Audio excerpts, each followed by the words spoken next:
Somebody said, do you think machines will have emotions someday? No, they won't, because it serves no purpose. I'm going to tell you what I mean by that. If a woman's in an automobile accident with her kids in the back of the car turns over, and the gasoline starts flowing toward the engine, which is hot, it'll explode.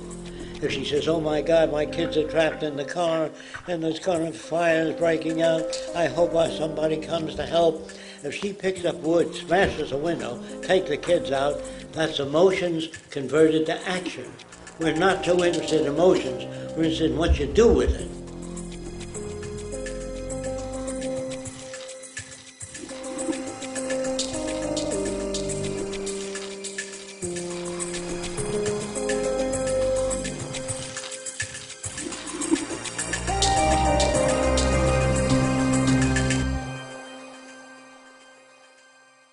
I think I can say this, that most people really don't know how to raise children. I wanted to communicate with my little boy when he was just a few months old.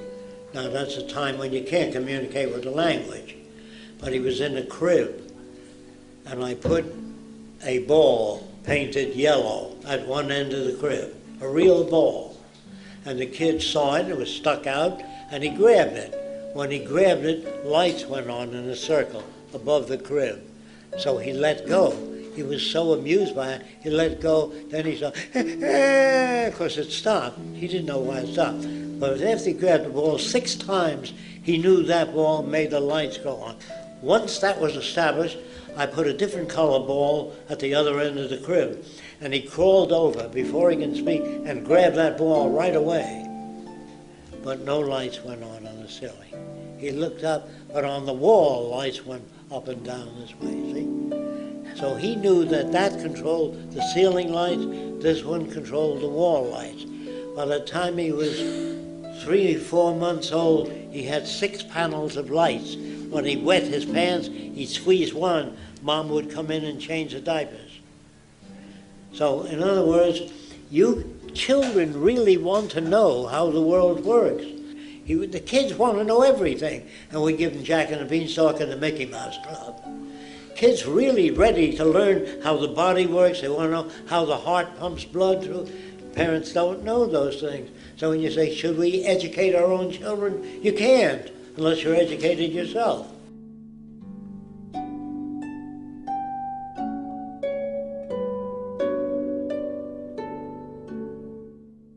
You know, a priest said to me, I don't believe you. I know 2 people in the same home. One became a priest, the other a gangster. If environment is everything, how do you get those differences? And I said, the minute you treat one kid different than the other, you get the differences.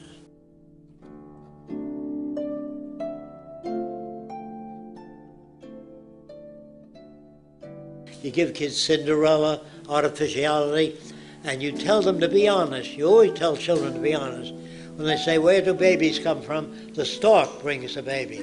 That's a lie. Then you ask the kids, say, Daddy, does Santa Claus climb down every chimney? You say, yes. That's a lie. And so we lie to kids, and then we tell them to be honest. You know, we lie about everything, almost everything. That's the kind of world we live in. It's so full of shit, and there's no bad language. It's just that way.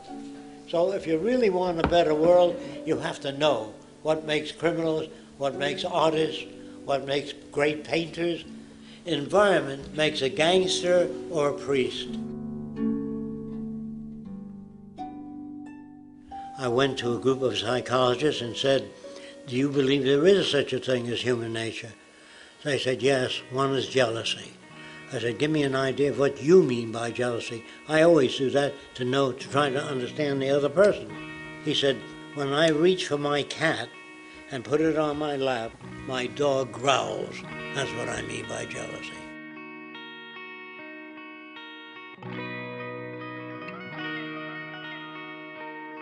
So I said, I'm going to show you some experiments that I've done. I had a dog and a cat. I always had a lot of dogs and cats and raccoons and other animals, and I'm interested in their behavior.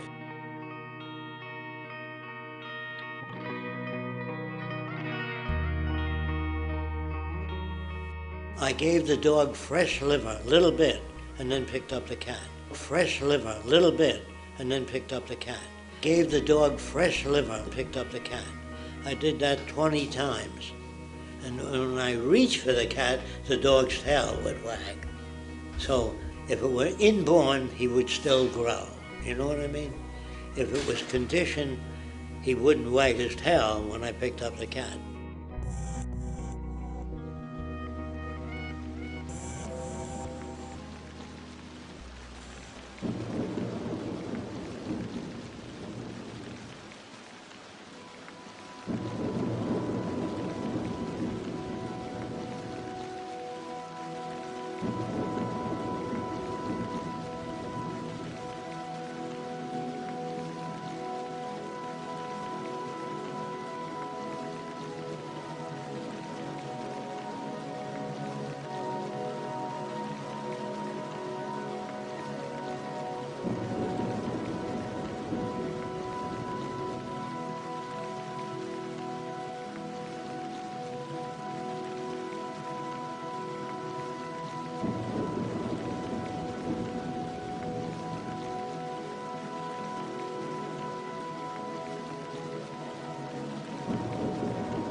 We were wanderers from the beginning. When the fruits or nuts were ripe, we were there. We followed the herds in their annual migrations. We rejoiced in fresh meat. A few of us cooperating accomplished what many of us, each hunting alone, could not. Making it on our own was as ludicrous to imagine as was settling down. Working together, we protected our children from the lions and the hyenas. We taught them the skills they would need and the tools. Then, as now, technology was the key to our survival. It might be a familiar progression, transpiring on many worlds.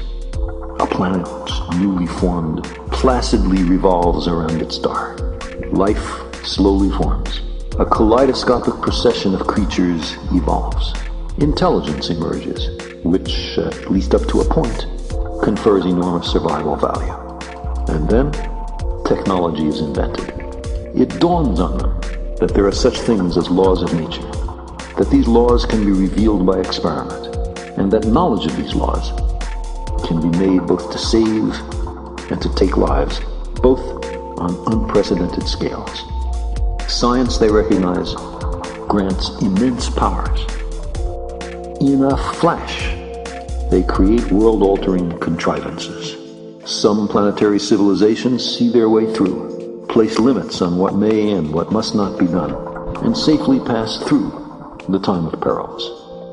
Others, not so lucky or so prudent, perish.